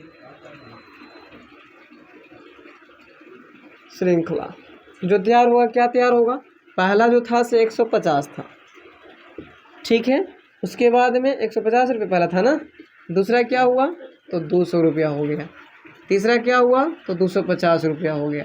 इसी तरीके से बढ़ते बढ़ते जाएगा, अगला जो होगा कितना हो जाएगा तो 300 रुपया हो जाएगा, अगला 350 होगा, इस तरीके से। चलिए तो हम लोग को चेक क्या करना है, चेक करना है कि एपी में है कि नहीं है, यही ना, तो चलिए चेक करते हैं। चेक करने के लिए डी का मान निकालते हैं, तो पहले D1 निकालेंगे, तो D1 का फॉर्मूला T2 माइनस T1 हो जाएगा, T2 माइनस T1 हो जाएगा, यानी कि T2 का मान क्या है, मैंने दूसरा पद, देखिए ये हो गया T1 T2 T3 T4, ठीक है ना, T2 यानी कि 200 माइनस कितना 100, कितना आ रहा है 50 रुपया आया है, ठीक है, क्या आया सार अंतर। अच्छा D2 निकाल लीजिए, तो D2 का फॉर्मूला होता है T3 माइनस T2, T3 का मान कितना है, तो T3 आपके पास है 250 माइनस कितना था 200, T2 का मान बराबर कितना, यहाँ भी 50 रुपया आ रहा है, मतलब देखिए दो को निकाले तो अब D3 निकाल लीजिए, तो D3 का फॉर्मूला होता है T4 माइनस T3, T4 का मान क्या है तो 300 है, माइनस क्या हो जाएगा 250 बराबर 300 में 250 जाएगा तो 50 रुपया आएगा, यानी कि जो कॉमन डिफरेंस आ रहा है, सार्व अंतर जो आ रहा है वो क्या आ रहा है, समान सब जगह आ रहा है प्रत्येक स्थिति में, इसलिए एपी में है। अतः यह एपी में क्या है, अतः यह एपी में है क्योंकि सार्व अंतर प्रत्येक स्थिति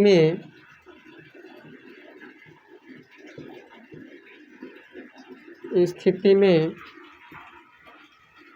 समान आ रहा है, क्या आ रहा है, समान आ रहा है, इसलिए एपी में क्या होगा, ये समझ में आ गया बात आपको, ठीक है। चलिए तो आशा करेंगे ये वीडियो भी आपको बहुत बढ़िया लगा होगा, मेरे चैनल को सब्सक्राइब कीजिएगा, लाइक कीजिएगा और शेयर कीजिएगा। हाय दोस्तों, तो कैसे हैं आप सभी, आशा करते हैं आप लोग बहुत बढ़िया होंगे। तो चलिए आज के वीडियो में हम फिर से लाए हैं एनसीईआरटी क्लास 10th मैथ के प्रश्नावली 5.1 के 1 के 4 नंबर क्वेश्चन, जो एक के लास्ट क्वेश्चन है, ये भी क्वेश्चन को बहुत बार एग्जाम में पूछा गया है, तो आप ध्यान से देखिएगा और लास्ट तक बनिएगा मेरे वीडियो में, जिससे कि आपको हम बहुत बढ़िया से सिखा सके, ठीक है। चलिए तो सबसे पहले क्वेश्चन को पढ़ेंगे और आप भी क्वेश्चन को पढ़ लीजिए जो आपको स्क्रीन पे दिखा रहा है, ठीक है। चलिए तो क्वेश्चन क्या कहता है कि खाते में प्रत्येक वर्ष का मिश्रधन जबकि 1000 रुपया की राशि 8% वार्षिक की दर से चक्रवृद्धि ब्याज पर जमा की जाती है। चक्रवृद्धि ब्याज क्या होता है, ठीक है, आप समझिए। चक्रवृद्धि ब्याज के मतलब होता है ब्याजों के ब्याज। जैसे मान लिया जाए इसमें बोल रहा है कि 10,000 रुपया है इसके पास में, 10,000 है और 8% की वार्षिक दर, मतलब कि एक वर्ष में कितना परसेंट उसको देना पड़ रहा है चक्रवृद्धि ब्याज, 8% देना पड़ रहा है, ठीक है। तो 8% जो है वही जो अब मान लिया जाए एक वर्ष में 8% बढ़ा तो कितना हो गया, मान लिया सपोज डेट हो गया 10,500 हो गया, सपोज डेट कितना हो गया 10,500 हो गया, मान लेते हैं। अब 10,500 के भी सूद लगेगा भैया, ठीक है, जो सूद बढ़ा है इतना 8% के दर से, तो एक बढ़ा ना, जब मान लीजिए 500 बढ़ गया तब 500 के 10,500 के अभी जो है आपको सूद देना पड़ेगा। मान लिया जाए फिर एक साल ना दिए आप, पिछवा गया, तब जब इतने से हो गया मतलब कि 11,000 हो गया, तो फिर 11,000 का आपको सूद देना पड़ेगा। जैसे ऐसे सूद ब्याज पर लेते हैं हम लोग, तो 10,000 अगर देते हैं तो कुछ के हिसाब से रहे तो उतना ही हमेशा देते रहते हैं, साल भर हो गए, 2 साल हो गए, 3 साल हो गए, 4 साल हो गए, तो वही चीज़ देते रहते हैं, उसको कहते हैं खाली ब्याज पर या सूद पर। लेकिन चक्रवृद्धि ब्याज जो होता है सूदों के सूद लगता है, सूदे माले जोड़ करके, ठीक है ना। चलिए तो वही चीज़ें यहाँ पास दिया गया है कि कुल राशि जो देने हैं से 10,000 देने हैं, ठीक है। अगर बाद में कहा है कि दर जो है से 8% के दर से बढ़ता जाएगा आपका, ठीक है। चलिए तो समय क्या दिया है 1 वर्ष, एक ही वर्ष में नहीं, इसका चक्रवृद्धि ब्याज जो होता है एक एक वर्ष का चलता है, ठीक है। एक वर्ष में फिर दूसरा जो आएगा पैसा आपका जो कलेक्ट हो करके उसका भी ब्याज चलेगा, ठीक है। आइए समझते हैं। तो सबसे पहले प्रथम वर्ष की जो राशि है, प्रथम वर्ष की राशि क्या है आपका, राशि तो है आपका 10,000, जिसको हम ए के नाम से डिनोट कर सकते हैं, है कि नहीं। अच्छा, अब आपको पता है कि चक्रवृद्धि ब्याज बराबर फॉर्मूला क्या होता है। चक्रवृद्धि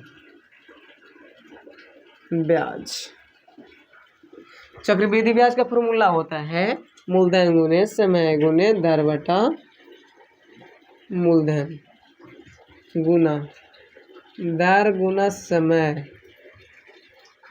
और बटा 100 होता है, ठीक है। ये हो गया आपका प्रथम वर्ष का चक्रवृद्धि ब्याज निकाल रहे हैं हम लोग। क्या निकाल रहे हैं, प्रथम वर्ष की, ठीक है। प्रथम वर्ष का चक्रवृद्धि ब्याज यहाँ पर लिख भी सकते हैं आप कि प्रथम वर्ष के लिए, वर्ष के लिए कोची तो चक्रवृद्धि ब्याज, ठीक है। आइए, तो मूलधन आपके पास क्या है, मूलधन माने राशि, कितना राशि है आपके पास, तो 10,000 है, गुना दर कितना परसेंट, तो आपको दर है 8%, गुना समय 1 दिया गया है और 100 नीचे आ जाएगा क्योंकि 100 तो होवे करता है। अब 2 जीरो से 2 जीरो क्या हो जाएगा, ख़त्म। अच्छा, 2 जीरो से 2 जीरो जब ख़त्म हो गया तो आपको 100 में 8 से गुना कीजिएगा तो कितना हो जाएगा, 800, यानी कि 800 रुपया चक्रवृद्धि ब्याज आपका बढ़ गया। फिर क्या हो गया, बढ़ गया।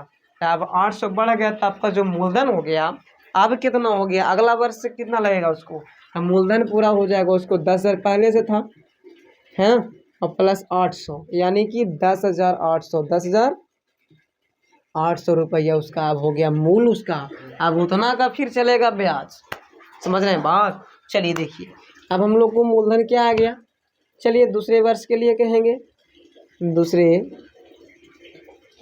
वर्ष का चक्रवृद्धि ब्याज, चक्रवृद्धि ब्याज वही फॉर्मूला लगेगा। मूलधन कितना हो गया अब, तो 10,800 हो गया, गुना दर है 8% ना, तो 8 ही रहेगा, और वर्ष तो एक ही रहेगा, ठीक है। एक ही वर्ष में ना, फिर फिर जो पैसा आएगा उसके हिसाब से करेगा। लिखल भले है कि दूसरे वर्ष का चक्रवृद्धि ब्याज, लेकिन अब पैसा जो है से उतना उसको फिक्स ना हो गया कि अब इतना का ही ब्याज आपको देना पड़ेगा। तो एक वर्ष में फिर एक वर्ष जैसे पार करेगा उसके बाद फिर उसको देना पड़ेगा, जिस हिसाब से पैसा आएगा उस हिसाब से। तो एक ही वर्ष कहेगा यहाँ पास, ठीक ना, 2 वर्ष नहीं दिखाएगा। आइए, अब यहाँ पास भी 100 हो जाएगा, तो 2 शून्य से 2 शून्य इसका भी खत्म, तो 108 में कीजिएगा 8 से गुना, तो आपको आ जाएगा 100 में 8 से तो 800 और 8 8 64, यानी 864 आ जाएगा, 864 रुपया। अब इसका हो गया चक्रवृद्धि ब्याज कितना की, 10,800 के, समझ रहे हैं बात। चलिए, तो चक्रवृद्धि ब्याज 864 हो गया। तो अब जो हो गया एक कितना हो गया, तो 10,800 था ना पहले पैसा, और 864 और जुटेगा तो कितना हो जाएगा, तो यहाँ जोड़िए, 4 के 4 हो जाएगा और 6 के 6, और 8 8 16 के 6 हासिल 1, और 10 और 1 11, मतलब 11,664 रुपया अब इसके पास में हो गया, ठीक है। ये आपको हमको देना पड़ेगा आपको, अगर आप हमको पैसा दिए हैं तो, समझ रहे हैं। तो चलिए, हम लोग को श्रृंखला क्या तैयार होगा, श्रेणी क्या तैयार होगा, तो श्रेणी हमको इस तरीके से तैयार होगा। पहला जो था 10,000 था, ठीक है। दूसरा क्या आया था, 10,800 आया था ना, 10,800। तीसरा क्या आया अबरी जोड़ करके, तो आ गया आपके पास 11,664 ना, देखिए 11,664, ठीक है। ये तरीके से अब बढ़ते जाएगा, धीरे धीरे आप निकालते जाएगा, प्रत्येक वर्ष धीरे धीरे एक एक वर्ष तो बढ़ते जाएगा। अब इसका चक्रवृद्धि ब्याज निकालना पड़ेगा आपको, अब निकाल लीजिएगा आप, हमको तीनों में काम हो जाता है इसलिए छोड़ दिया, ठीक है। चलिए आइए, तो अब हम लोग को चेक करना है कि ये समांतर श्रेणी में है कि नहीं है। तो चेक कैसे करते हैं, डी का मान निकाल करके, पहले D1 निकालेंगे, तो ये हो गया T1, ये हो गया T2, ये हो गया T3। D1 निकालें, D1 के मान T2 माइनस T1 से निकलता है, T2 के मान क्या है, तो 10,800 माइनस T1 का मान क्या है, तो 10,000 पूरे, कितना आ जाएगा, तो पूरे आ जाएगा 800 आपके पास, 800 रुपया, ठीक है ना। चलिए अब D2 का मान क्या है, T3 माइनस T2 होगा, ठीक। तो T3 के मान क्या है, तो 11,664 माइनस 10,800, घटा के कितना आएगा, घटाइए, देखिए बड़ा तो ये ना है, 4 में से 0 जाएगा 4 बचेगा, 6 में से 0 जाएगा 6 बचेगा, 6 में से 8 नहीं जाएगा, लेकिन 16 में से 8 जाएगा तो कितना बचेगा, 8 बचेगा। इसके पास में 10 मतलब 864 आ गया, कितना आ गया 864। तो यहीं देखिए ना, ये दोनों समान आया है, नहीं आया है, तो डी के मान समान नहीं आया, इसलिए एपी में नहीं होगा। क्या होगा, एपी में नहीं होगा, अतः यह एपी में नहीं होगा, ठीक है। चलिए